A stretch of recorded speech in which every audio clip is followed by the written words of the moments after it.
Hello dear friends, welcome to Swadhiswaga tutorials. In this video, we are going to discuss the structure of mitochondria and plastids. So let's start. Then see the characters of a mitochondria. Mitochondria and it's a single form mitochondrion. Okay. Then it is a sausage shaped or cylindrical shaped cell organelle present in the cytoplasm, and we know this mitochondria present only in eukaryotes. It is a membrane bound structure and it is present in cytoplasm. And sausage shaped അല്ലെങ്കിൽ cylindrical shaped ആണ് പറയുന്നത്. membrane bound structure ആണ് നമുക്കറിയാം. രണ്ട് membrane ആണ് ഇതിനുള്ളത്. Number of mitochondria per cell is variable depending on the physiological activities of the cell. We know this mitochondria is called powerhouse of the cell. ATP ഫോമിലെ energy construct ചെയ്യുന്ന അല്ലെങ്കിൽ ഉണ്ടാക്കുന്നതാണ് എന്ത് മൈറ്റോകോൺട്രിയ എന്നുള്ളത് അറിയാം. അപ്പോൾ എനർജീനെ തരിക എന്നുള്ളതാണ് അതിൻ്റെ function. So number of mitochondria per cell is variable depending on the physiological activities of the cell. More ആക്റ്റീവായിട്ട് ഫിസിയോളജിക്കൽ ആക്ടിവിറ്റീസ് കൂടുതൽ ചെയ്യാനുള്ള സെൽസിന് കൂടുതൽ എനർജി വേണം. അപ്പോൾ അങ്ങനെയുള്ള സെൽസിൽ നമ്പർ ഓഫ് മൈറ്റോകോൺട്രിയ കൂടുതലായിരിക്കും. അതാണ് മീൻ ചെയ്യുന്നത്. നെക്സ്റ്റ് അതിൻ്റെ സൈസ് കാര്യങ്ങൾ പറയാണ്. It is about 0.2 to 1 micrometer in diameter. അതാണ് അതിൻ്റെ ഡയമീറ്റർ പറയുന്നത്. ഒരു ആവറേജ് പറയുമ്പം ഒരു 0.5 മൈക്രോമീറ്റർ ആണ് ഡയമീറ്റർ. ദെൻ ലെങ്ത് ആണെങ്കിൽ 1 to 4 മൈക്രോമീറ്റർ ലെങ്ത്തിലാണ് അതിൻ്റെ സൈസ് പറയുന്നത്. നമ്മൾ പറഞ്ഞു ഇറ്റ് ഹാസ് 2 മെംബ്രെയിൻ അല്ലെ, 2 മെംബ്രെയിൻ ആണ്. It is A double membrane structure. And this is called outer membrane. ഈ പുറത്ത് കാണുന്ന membrane, this is outer membrane. And next this is inner membrane. ഉള്ളിലുള്ള ഒരു membrane ആണ് inner membrane. Okay. Then any diagram നോക്കിക്കഴിഞ്ഞാൽ അറിയാം, this inner membrane has many infoldings. Outer membrane is a continuous membrane. outer continuous ആയിട്ടുള്ള ഒരു membrane ആണ്. Inner membrane has many infolding. Inner membrane ഇങ്ങനെ ഉള്ളിലോട്ട് ഫോൾഡ് ചെയ്തിരിക്കുന്നത് കാണാം അല്ലെ. നമ്മൾ മീസോസോം ഒക്കെ പഠിച്ചതുപോലെ inner membrane has many infoldings, ഉള്ളിലോട്ട് ഇങ്ങനെ വളഞ്ഞിരിക്കുന്നത് കാണാം. And this infolding is called cristae. Cristae is the plural, ഒരെണ്ണം ആണെങ്കിൽ ക്രിസ്റ്റ എന്ന് പറയാം. ഓക്കെ, അപ്പോൾ ഇവിടെ അതിൻ്റെ ഇൻഫോൾഡിങ്ങിൻ്റെ പേര് എഴുതുക. This is called cristae. And this cristae helps to increase the surface area of inner membrane. അപ്പം ഈ സർഫേസ് ഏരിയ ഇൻക്രീസ് ചെയ്യാൻ, അല്ലെങ്കിൽ മെംബ്രെയിൻ ഇത്രയും സ്പേസ് എടുക്കുള്ളൂ, ഉള്ളിലോട്ട് വളഞ്ഞു വരുമ്പോൾ ഇത്രയും സ്പേസും കൂടെ അവർക്ക് കിട്ടും അല്ലെ. It helps to increase the surface area. Then mitochondrial lumen. ഇനി മൈറ്റോകോൺട്രിയനെ നമുക്ക് മെയിനായിട്ട് 2 കമ്പാർട്ട്മെൻ്റ് ആയിട്ട് ഡിവൈഡ് ചെയ്യാം. ഔട്ടർ കമ്പാർട്ട്മെൻ്റ് എന്നും ഇന്നർ കമ്പാർട്ട്മെൻ്റ് എന്നാണ് പറയുക. ഔട്ടർ കമ്പാർട്ട്മെൻ്റ് എവിടെയായിരിക്കാം? That is in between this outer membrane and inner membrane വരുന്നതാണ് ഔട്ടർ കമ്പാർട്ട്മെൻ്റ് എന്ന് പറയാം. അല്ലെങ്കിൽ അതേ സ്പേസിന് നമ്മൾ പറയുന്ന പേരാണ് inter membrane space. Inter membrane space എന്ന് പറഞ്ഞാൽ ഇൻ്റർ മീൻസ് ഇൻ ബിറ്റ്വീൻ, 2 മെംബ്രെയിൻ്റെ ഇടയിലുള്ള space, inter membrane space. And an inner compartment. Inner compartment എന്ന് പറഞ്ഞാൽ ഇതിൻ്റെ ഉള്ളിലുള്ള കമ്പാർട്ട്മെൻറ്റ്. ഇതിൻ്റെ ഉള്ളിലുള്ള ഭാഗം, പുറത്തുള്ള ഭാഗം നമുക്ക് 2ആയി ഡിവൈഡ് ചെയ്തു അല്ലേ. ഉള്ളിലുള്ള ഭാഗമാണ് എന്ത്? ഈ പാർട്ട്, ഈ വരുന്ന വലിയൊരു ഭാഗമാണ് inner compartment. Inner compartment is otherwise called matrix. Inner കമ്പാർട്ട്മെൻറ്റിൻ്റെ പേരാണെന്ത്? മാട്രിക്സ്. ഓക്കെ, അപ്പോൾ ഔട്ടർ കമ്പാർട്ട്മെൻറ്റായി, ഇന്നർ കമ്പാർട്ട്മെൻറ്റായി. ദെൻ ഈ ഇന്നർ കമ്പാർട്ട്മെൻറ്റ് എന്ന് പറയുന്നത് മെയിൻ ആയിട്ടുള്ള ഒരു ഏരിയ ആണ്. അവിടെയാണ് ബാക്കി എല്ലാ കാര്യങ്ങളും കാണുന്നത്. That is this matrix or inner compartment contain ATP കാണുന്ന സ്ഥലം അവിടെയാണ്. ആൻഡ് സർക്കുലാർ DNA കാണാം. ഈ മൈറ്റോകോൺട്രിയൻ്റെ ഉള്ളിൽ എന്താണുള്ളത്? സർക്കുലാർ ആയിട്ടുള്ള DNA ഉണ്ട്. DNA ഉണ്ടെങ്കിൽ അതിൽ നിന്നുണ്ടാവുന്ന ആരുണ്ടാവും? RNA ഉണ്ട്. അതേപോലെ റൈബോസോംസ് ഉണ്ട്. ഓക്കെ, RNA റൈബോസോം ഒക്കെ കാണാം. അപ്പോൾ ഓർമ്മിക്കുക, ഈ normally DNA present inside the nucleus അല്ലേ. പക്ഷേ സെൽ ഓർഗനൽസിൻ്റെ ഉള്ളിൽ DNA ഉണ്ടെന്ന് നമ്മൾ പഠിക്കുന്നില്ല. പക്ഷേ എന്താണ് പ്രത്യേകത? നമ്മൾ ചെറിയ ക്ലാസ് പഠിച്ചിട്ടുണ്ടാവും. In case of this mitochondria and our next plastid അല്ലെ, അതിൽ ക്ലോറോപ്ലാസ്റ്റ് സ്ട്രക്ചർ പഠിക്കുമ്പോൾ എന്താണ്, അതിൻ്റെ ഉള്ളിൽ അവർക്ക് സ്പെഷ്യലായിട്ട് DNA ഉണ്ട്, സ്വന്തമായിട്ട് DNA ഉള്ള ആൾക്കാരാണ്. ഓക്കെ, അപ്പോൾ അവർക്ക് DNA ഉണ്ട്. DNA യിൽ ഫോം ചെയ്യുന്ന RNA, ദെൻ ദ റൈബോസോം. ഇനി ഓർമ്മിക്കുക, DNA, RNA, റൈബോസോം ഇത്ര ആൾക്കാരുണ്ടെങ്കിൽ അവർക്ക് എന്ത് ചെയ്യാൻ പറ്റും? It can perform protein synthesis നടത്താൻ പറ്റും. ഓൾറെഡി നമ്മൾ സെല്ലിലുള്ള റൈബോസോംസ് എന്ത് ചെയ്യുന്നുണ്ട്, എല്ലാ ആൾക്കാർക്കും വേണ്ടിയിട്ടുള്ള പ്രോട്ടീൻ ഉണ്ടാക്കുന്നുണ്ട്. പക്ഷേ ഇവർക്ക് സ്വന്തമായ റൈബോസോം DNA ഉള്ളത് കാരണം it can synthesise its own protein അല്ലേ. സോ അപ്പോൾ അവർ ഓട്ടോണോമസ് ആണ്, കുറേയൊക്കെ സ്വന്തം കാര്യങ്ങൾ ചെയ്യാൻ പറ്റുന്നവരാണ്, പകുതിയോളം partially. So they are otherwise called, this mitochondria is called a semi autonomous organelle. Okay, why mitochondria is called a semi-autonomous organelle? Because this mitochondria has its own DNA, RNA and ribosome, so it can synthesize its own protein. So they are called semi-autonomous organelles. Okay, അപ്പോൾ ഓർത്ത് വെക്കുക, important ആയിട്ടുള്ള ഒരു point ആണ്. And this ribosome, it is present inside mitochondria is 70S type. 70S type ribosome ആണുള്ളത്. നമുക്കറിയാം, in case of prokaryotes ribosome 70S, eukaryotes 80S, അങ്ങനെയാണ് പഠിച്ചത്. Mitochondria is the cell organelle present in case of eukaryotes. അപ്പോൾ അവിടെ യൂകാരിയോട്സിൻ്റെ സൈറ്റോപ്ലാസത്തിൽ already 80S ribosome present ആണ്. അത് കൂടാതെ മൈറ്റോകോൺഡ്രിയയ്ക്കുള്ളിലുള്ള ribosome പ്രോകാരിയോട്ടുകളെ പോലെ ഏത് സൈസുള്ളതാണ്, 70S ആണ്. അപ്പോൾ അത് നിങ്ങൾ കൃത്യമായിട്ട് ഓർമ്മിച്ച് വെക്കാം. Okay, ribosome present inside mitochondria 70S, ribosome present outside mitochondria, that is in cytoplasm, is 80S in case of എവിടെയാണ്, യൂകാരിയോട്സിൻ്റെ കാര്യത്തിൽ പറയാണ്. Next, functions of mitochondria. First, it is the site of aerobic respiration അല്ലേ. Aerobic റെസ്പിറേഷൻ്റെ main ആയിട്ടുള്ള സൈറ്റാണ് mitochondria. We know cellular respiration mainly has two phase. Glycolysis, Krebs cycle. Glycolysis means occurs in cytoplasm, but the second step, Krebs cycle, occurs inside mitochondria അല്ലേ. അപ്പോൾ അവിടെയാണ് മൈറ്റോകോൺഡ്രിയയിലാണ് ഓക്സിജൻ്റെ പ്രസൻസിൽ energy formation ഒക്കെ നടക്കുന്നത്, cellular respiration. So it is the site of aerobic respiration. The next, it produce cellular energy in the form of ATP. ATP ഫോമിലാണ് energy release ചെയ്യുന്നത്. Energy release ചെയ്യുന്ന form ATP, ആ ഫോമിലാണ് അത് സ്റ്റോർ ചെയ്ത് വെക്കുന്നത് അല്ലേ. സോ എനർജി ഉണ്ടാക്കുന്നത് കാരണം mitochondria is called power house of the cell. Power house of the cell. Okay, important question ആണ്. Mitochondria is called power house of the cell because it produce cellular energy in the form of ATP. Next, it perform protein synthesis. Because due to the presence of a DNA, RNA and its own ribosome, it can synthesize protein. So these are the important functions of a mitochondria. The next, the structure of a plastids. Okay, see the characters. Plastids present in plant cells and euglenoids. Okay, plant cells ilum euglenoids ilokka കാണുന്നതാണ്. They are absent in case of animal cell. Then they are easily observed under microscope. മൈക്രോസ്കോപ്പിൽ അത് easily observable ആണ്. എന്തുകൊണ്ടാണ്? as they are large in size. അതിൻ്റെ size കൂടുതലുള്ളത് കാരണം, as they are large, അതിൻ്റെ size വലുതായത് കാരണം, കൂടുതൽ നല്ല വലുതായത് കാരണം they are easily observed under microscope. Then this plastid contain pigments. important point ആണ്. പ്ലാസ്മിഡ്സിൽ ആണ് എന്ത് കാണുന്നത്, ഡിഫറെൻറ്റ് പിഗ്മെൻറ്റ്സ്. പ്ലാന്റ്സിന് ഡിഫറെൻറ്റ് കളർ കൊടുക്കുന്നതാണ് എന്ത്, പ്ലാസ്റ്റിഡ്സ് എന്നറിയാം. This different colour, various colour is due to presence of various pigments. Then it gives specific colours to the plant parts. പ്ലാന്റ്സിൻ്റെ പല ഭാഗങ്ങൾക്കും അല്ലെങ്കിൽ പ്ലാന്റ്സിൻ്റെ ഓരോ ഇതിനൊക്കെ കറക്റ്റ് കളർ കൊടുക്കുന്ന സ്ട്രക്ചേഴ്സാണ് പ്ലാസ്റ്റിഡ്സ്. ഇനി നോക്കാം, based on the type of pigments.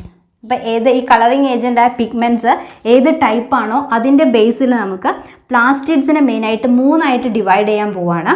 First one is chloroplast. Okay, അപ്പോൾ ഈ സ്ട്രക്ചറാണ് നമുക്ക് അറിയാവുന്ന ആൾ അല്ലേ. പ്ലാസ്റ്റിഡ് എന്ന് പറയുമ്പം ക്ലോറോപ്ലാസ്റ്റുമായിട്ട് എന്താ റിലേഷൻ എന്നുള്ളൊരു ഡൗട്ട് അധികം ആൾക്കാർക്ക് ഉണ്ടാവും. Based on type of pigments, this plastids are mainly divided into 3 types. Okay, അപ്പോൾ ഈ പിഗ്മെൻറ്റ്സ് കാണുന്നതാണ് പ്ലാസ്റ്റിഡ്സ്. പിഗ്മെൻറ്റ്സിൻ്റെ അളവ് അല്ലെങ്കിൽ ടൈപ്പ് മാറുന്നതിനനുസരിച്ച് 3 ടൈപ്പാണുള്ളത്. First one is chloroplast. Okay, this is our familiar cell organelle chloroplast. Chloroplast, otherwise called what, green plastids. Here it is in green color, and this green color is due to the pigment chlorophyll and carotenoids. Chlorophyll ആണ് ഏറ്റവും കൂടുതൽ അളവിൽ ഇതിൽ കാണുന്നത്. carotenoids ഉണ്ട്, എന്നാൽ പോലും chlorophyll ആണ് dominant. That's why they are in green color. Okay, green plastids, otherwise called what, chloroplast. അപ്പോൾ chloroplast എന്നുള്ള ടേം നമുക്ക് ആദ്യമേ അറിയാവുന്നതാണ്. ഗ്രീൻ കളർ കാണുന്നത്, and this chloroplast contain pigment chlorophyll ഒക്കെ പഠിക്കുന്നതാണ് അല്ലേ. The next second type is called chromoplast. Chromoplast, otherwise called colored plastids. Colored ആയിട്ടുള്ള plastids തന്നെയാണ്. പക്ഷേ എന്തെങ്ങനെയാണ് difference? They are colored other than green. Green ആണെങ്കിൽ this is chloroplast. ഗ്രീൻ അല്ലാത്ത വേറെ കളറുകളാണെങ്കിൽ chromoplast ആണ്, ആ ഗ്രൂപ്പിലാണ് വരിക. And this different colours are due to the pigment carotenoid pigments ആയിട്ടുള്ള കരോട്ടീൻ ആൻഡ് സാന്തോഫിൽ, അതിൻ്റെ പ്രസൻസ് ആണ് കൊടുക്കുന്നത്. Carotene and xanthophyll. അപ്പോൾ ആ കരോട്ടീൻ സാന്തോഫിലിൻ്റെ അളവ് കൂടുന്നതിനും കുറയുന്നതിനനുസരിച്ചിട്ട് കളർ ചേഞ്ച് ചെയ്യുന്നു. Carotene means actually orange in colour and xanthophyll yellow in colour. And so this plastids are mainly found in yellow, orange or red കളറിലായിട്ട് മാറും. കാരണം ഇത് രണ്ടും കൂടെ മിക്സ് ആകുമ്പോഴുള്ള കളേഴ്സാണ് ഈ പറയുന്നത്. Then third type is leucoplast. മൂന്നാമത്തെ ടൈപ്പാണ് leucoplast. Leucoplast are otherwise called what? Colourless plastids എന്നാണ് പറയുക. Colourless, they are colourless because pigments are absent.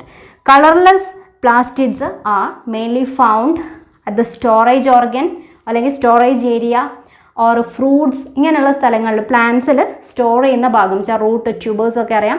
Then fruits, ഇവിടെയൊക്കെയാണ് colourless ആയിട്ടുള്ള ഭാഗം വരുന്നത്. അപ്പോൾ അവിടെ വരുന്നതാണ് എന്ത്? ല്യൂക്കോപ്ലാസ്റ്റ് എന്ന് പറയുന്ന സ്ട്രക്ചർ. ഇനി സ്റ്റോറേജ് ആണ് അതിൻ്റെ ഫംഗ്ഷൻ. എന്തിൻ്റെതാണ്? Leucoplast. Function of chloroplast means they can absorb or trap sunlight, they so perform photosynthesis. This chromoplast also contain carotenoid pigments and it can help this chlorophyll pigment to perform photosynthesis നടത്താൻ വേണ്ടിയിട്ട് തന്നെ help ചെയ്യാം. But leucoplast have no pigments, like chlorophyll or carotenoid like pigments are absent in leucoplast, so they cannot participate in photosynthesis. So they perform another function, that is storage. Okay, ഇനി leucoplast store ചെയ്യുന്നത് എന്തിനെയാണോ അതിൻ്റെ ബേസിൽ നമുക്ക് ല്യൂക്കോപ്ലാസ്റ്റിനെ വീണ്ടും categorise ചെയ്യാം. അതെന്താണെന്നുള്ളത് നോക്കാം. Leucoplast again divided into 3 types. First one amyloplast, second is aleuroplast, third is elaioplast. Okay, മാറിപ്പോവരുത്, terms കുറച്ച് ബുദ്ധിമുട്ടാണ്, അങ്ങോട്ടും ഇങ്ങോട്ടും മാറിപ്പോവരുത്. amyloplast, aleuroplast, elaioplast എന്തിൻ്റെ ബേസിലാണ്? Because we know they are a colorless pigment, so colorless ആയിട്ടുള്ള പ്ലാസ്റ്റിഡ് ആണ്. So they perform the function of storage. അപ്പോൾ എന്താണോ സ്റ്റോർ ചെയ്യുന്നത് അതിൻ്റെ ബേസിലാണ് ഡിവൈഡ് ചെയ്യുന്നത്. amyloplast means it store carbohydrate. Store carbohydrates in the form of starch. സ്റ്റാർച്ചിൻ്റെ ഒക്കെ ഫോമിൽ കാർബോഹൈഡ്രേറ്റിനെ സ്റ്റോർ ചെയ്യുന്നു. ഫോർ എക്സാമ്പിൾ പൊട്ടാറ്റോ എന്നൊക്കെ പറയുമ്പോൾ കംപ്ലീറ്റ് സ്റ്റാർച്ച് ആണുള്ളത് അല്ലേ. ദെൻ അല്യൂറോപ്ലാസ്റ്റ് സ്റ്റോർ ചെയ്യുന്ന എന്താണ്? Store protein. അല്യൂറോപ്ലാസ്റ്റ് പ്രോട്ടീൻ ഓർത്ത് വെക്കാൻ എളുപ്പമാണ്. മോർഫോളജി ചാപ്റ്ററിൽ നമ്മൾ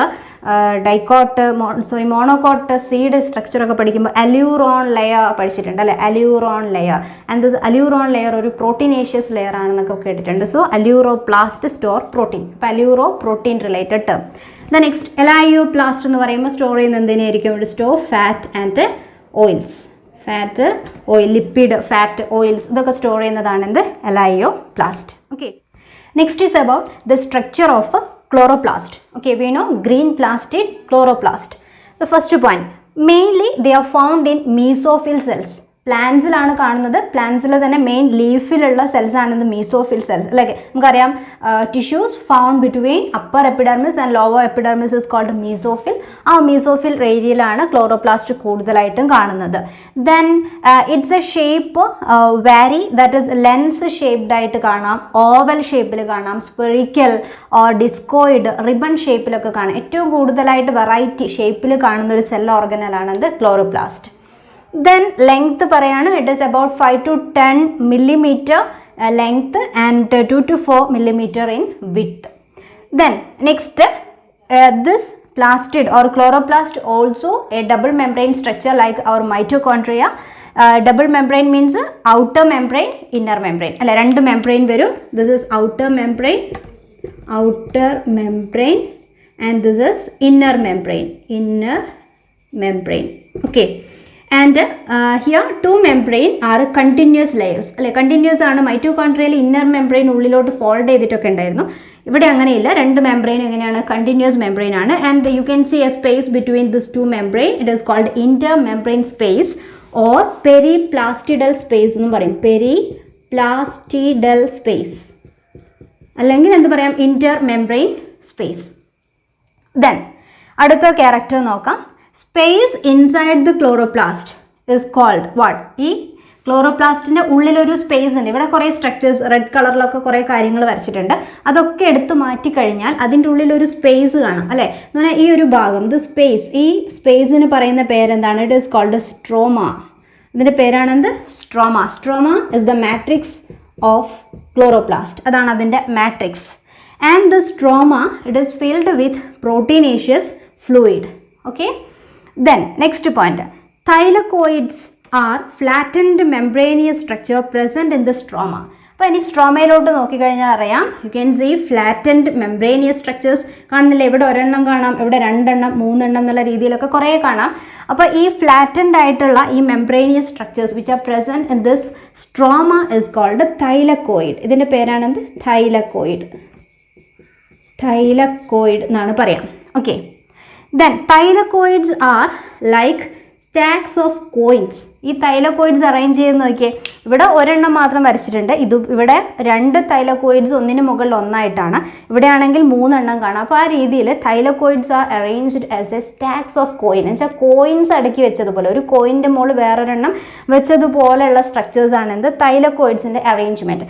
അപ്പോൾ ആ രീതിയിൽ അറേഞ്ച് ചെയ്ത് കഴിഞ്ഞാൽ this structure is then called granum. ഇതിന് പറയുന്ന പേരാണെന്ത്? ഗ്രാനം എന്നാണ് പറയാം. അപ്പോൾ എല്ലാത്തിനും കൂടെ പ്ലൂറലായിട്ട് നമ്മൾ ഗ്രാന പഠിച്ചിട്ടുണ്ടാകും ചെറിയ ക്ലാസ്സിൽ.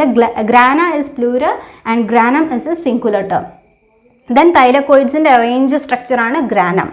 ആൻഡ് തൈലക്കോയിഡ്സ് ആണ് എന്ത് കാണുന്ന സ്ട്രക്ചർ?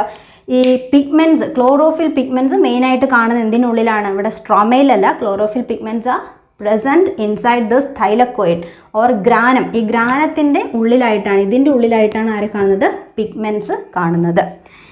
ദെൻ അപ്പോൾ ഇവിടെ നമുക്ക് എഴുതാം, ഇതിൻ്റെ പേര് ഗ്രാന. തൈലക്കോയിഡ്സ് ആ ലൈക്ക് സ്റ്റാക്സ് ഓഫ് കോയിൻസ്. ആ സ്റ്റാക്സ് ഓഫ് കോയിൻ പോലെ ആകുമ്പോൾ പറയുന്ന പേരാണ് grana. Then flat membranous tubules connecting thylakoids. ഈ തൈലക്കോയിഡിനെ കണക്ട് ചെയ്തുകൊണ്ട് നിങ്ങൾക്ക് സ്ട്രക്ചർ കാണാം. ഫ്ലാറ്റ് മെംബ്രെയിനിയസ് ആയിട്ടുള്ള ഒരു സ്ട്രക്ചർ ഉണ്ടോ? ഇവിടെ അടുത്തടുത്ത് അഡ്ജസൻറ്റ് ഗ്രാന തമ്മിൽ കണക്ട് ചെയ്തിരിക്കുന്നുണ്ടല്ലേ? അപ്പോൾ ഈ ഒരു സ്ട്രക്ചർ, ഇതിന് പറയുന്ന പേരാണെന്ത്? Stroma lamella. Stroma lamella. Okay, ഈ സ്ട്രക്ചർ സ്ട്രോമയിലാണുള്ളത് അല്ലേ? സ്ട്രോമ വഴി വന്നിട്ടാണ് 2 ഗ്രാനം കണക്ട് ചെയ്യുന്നത്. So it is called stroma lamella. അപ്പോൾ ഇത്രയാണ് ഇതിൻ്റെ മെയിൻ ആയിട്ടുള്ള structure. The next point, this fluid part or matrix stroma contains. എന്തൊക്കെയാണ് ആ സ്ട്രോമയിലുള്ളതെന്നാണ് പറയാൻ പോകുന്നത്. മെയിനായിട്ട് enzymes for the synthesis of carbohydrates and proteins. We know the function of chloroplast means എന്താണ്? ഫോട്ടോസിന്തസിസ് അല്ലെ? ഫോട്ടോസിന്തസിസ് നടത്തുക, കാർബോഹൈഡ്രേറ്റ് ഫുഡ് പ്രിപ്പയർ ചെയ്യുന്നതാണ് എന്ത്? ക്ലോറോപ്ലാസ്റ്റിൻ്റെ മെയിൻ ഫംഗ്ഷൻ. അപ്പോൾ അതിന് ആവശ്യമായിട്ടുള്ള എല്ലാ എൻസൈംസും കാണുന്ന എവിടെയാണ്? Stroma. Next, the stroma contain a double stranded circular DNA. അപ്പോൾ നേരത്തെ നമ്മൾ പറഞ്ഞു മൈറ്റോകോൺഡ്രിയയ്ക്കുള്ളിൽ DNA ഉള്ളതുപോലെ തന്നെ ഇതിൻ്റെ സ്ട്രോമയിലും എന്ത് കാണുന്നുണ്ട്? സർക്കുലർ ആയിട്ടുള്ള DNA കാണുന്നുണ്ട്. ദാറ്റ് ഈസ് ഇതിന് സ്വന്തമായിട്ട് DNA ഉണ്ട് അല്ലേ? ആൻഡ് റൈബോസോമും കാണാം. DNA ഉണ്ട്, റൈബോസോം. അപ്പോൾ DNA ഉണ്ടെങ്കിൽ അതിൽ നിന്ന് ആര് ഫോം ചെയ്യും? RNA സിന്തസൈസ് ചെയ്യുന്നു. So here DNA, RNA and ribosome present. അപ്പോൾ എന്ത് ചെയ്യാൻ പറ്റും? ഇതൊക്കെ ഉപയോഗിച്ചുകൊണ്ട് അതിന് സ്വന്തമായിട്ട് പ്രോട്ടീൻ സിന്തസിസ് നടത്താൻ കഴിയും. So this chloroplast also called what? എന്തായിരിക്കും പറയുക? Semi autonomous organelle. Semi autonomous organelle എന്ന് പറയും. ഓക്കെ, എന്തുകൊണ്ടാണെന്ന് മനസ്സിലായാലും സ്വന്തമായി പ്രോട്ടീൻ സിന്തസൈസ് ചെയ്യാൻ കഴിയുന്നു.